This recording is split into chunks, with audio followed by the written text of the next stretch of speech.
Gau beltza.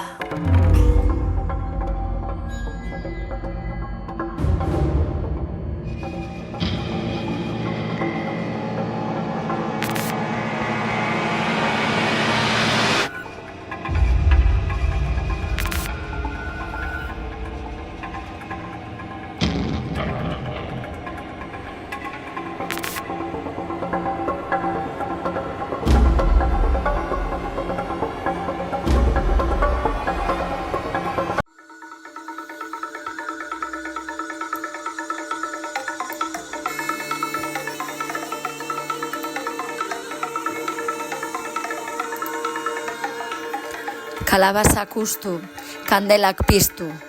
Gaba beltza urriaren 31 ospatzen da Euskal Herrian. Egun gutxi falta dira eta baratze guztietako kalabazak desagertzen hasi dira.